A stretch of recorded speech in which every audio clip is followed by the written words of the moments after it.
Today we're going to talk about, is civil engineering really worth it?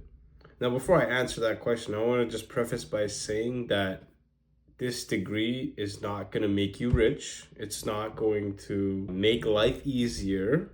It's going to simply put a good framework for you to make sure you have a good baseline to kind of have enough money to kind of just live and I guess do little vacations here and there and kind of like go shopping um, for whatever you want in terms of basic necessities and whatnot.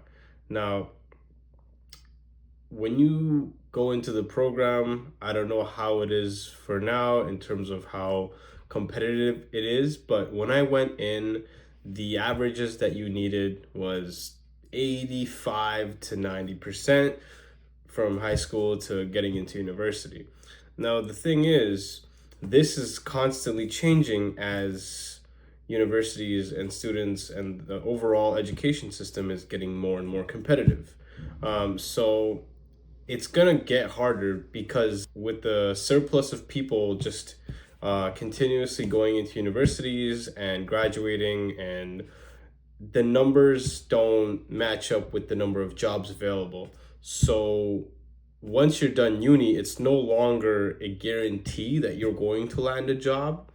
You have to be very strategic once you are inside the university and picking the right courses. Now, I picked civil engineering because when I went in, I was actually going to do either finance or engineering. I just wasn't interested in the arts or the other programs that were available to me. And I was good at maths, I was good at the sciences, physics, chemistry, biology. Then I landed my next job after my third year was completed in university, and then utilizing that experience, I now have my current job. And the salary growth as I was moving from the first job to the current job has been quite good. And what I will say is jumping jobs, I didn't really know, like, was it really true that, like, if you just job hop, like, you'll just get more salary? And from what I've seen, it is very true. The increase in salary that you get by staying at a company is roughly around 2 to 5% a year. And if you're not okay with that, then the best thing to do is to jump ship. And usually, on average, you get about a 10 to 20% increase in your salary by job hopping. So you can do that. Now, let's talk about civil engineering. Was it really worth it to pursue this degree and, in hopes to land a job and have a stable and fulfilling life?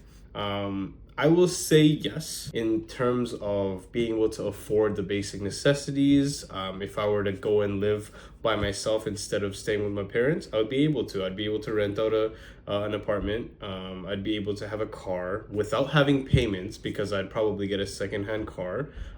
Just because that would be the smart thing to do. There would be no point for me to go and buy a brand new car and put payments on it. And then the other thing is groceries. Just regular living would be affordable in my current job. Maybe like in my previous job, I'd be getting by, but now I'd be a bit more comfortable. When I was in my first internship, I could definitely not do it because I was getting paid very, very minimal. It was about minimum wage at the time. So definitely not at that time. But the progression showed me that with the experience that I was gaining, I was able to earn more and more as my experience got better. But I will say though is the degree will not define the kind of work that you do once you do graduate. You can actually go into several kinds of jobs with this degree, depending on what you pursue, depending on what your interests are, while in the civil engineering program, because civil engineering, as you know, is a very broad niche of engineering. You can end up being a geotechnical engineer, you can become a transportation engineer, a structural engineer, all kinds of engineers within the civil engineering field. So that will dictate, what kind of field you go into, right? You can go into project management, you can go into design, you can go into consulting, right? And consulting design kind of goes hand in hand, but it depends on what type of department you work in. Are you going to be the designer? Are you going to be the project coordinator? Are you going to be a manager?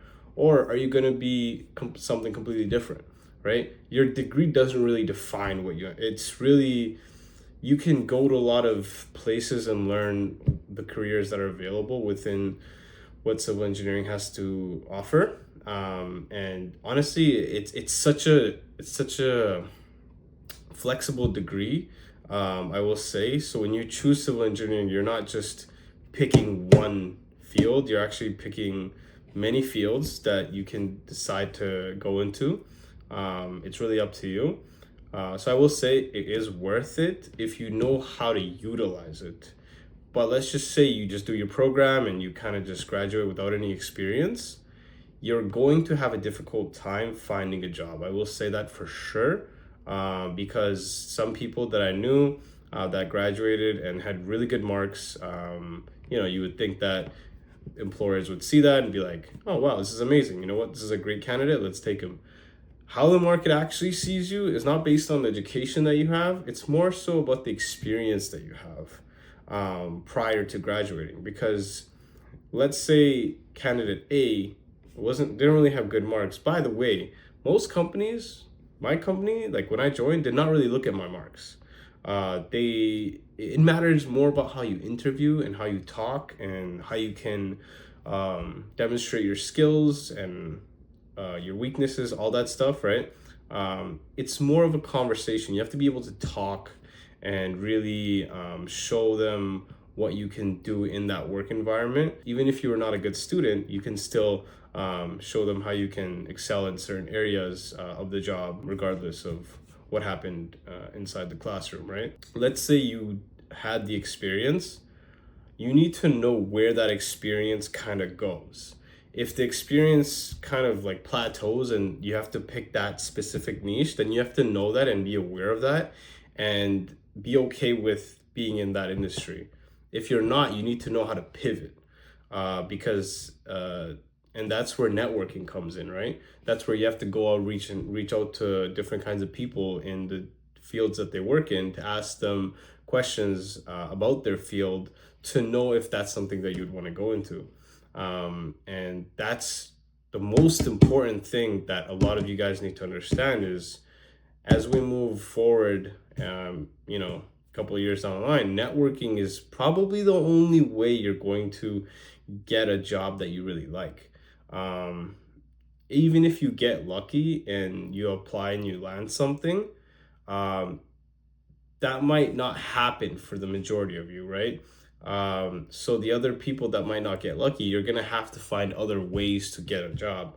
A lot of my friends, they had to network their way into getting the jobs that they have right now. And networking doesn't get you bad jobs. It actually sometimes gets you better jobs than you would have gotten if you just applied and got a job, right?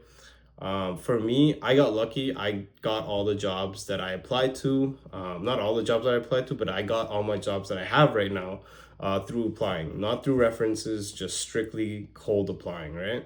But that was a harder path. It took me a long time to get the jobs that I have right now, right? Under my belt. But let's say you networked and you really went out and met a lot of people and kept asking for references. That gets you through the door much quicker because people want to hire people that they know. And that's with businesses, that's with jobs, that's with anything, right? As long as you're competent. Of course, they're not just going to hire anybody without a little bit of that experience that they need. So keep that in mind. And I think I covered as much as I possibly could in this video. If you guys would, want to learn more, leave a comment and I'll try to reply as soon as possible.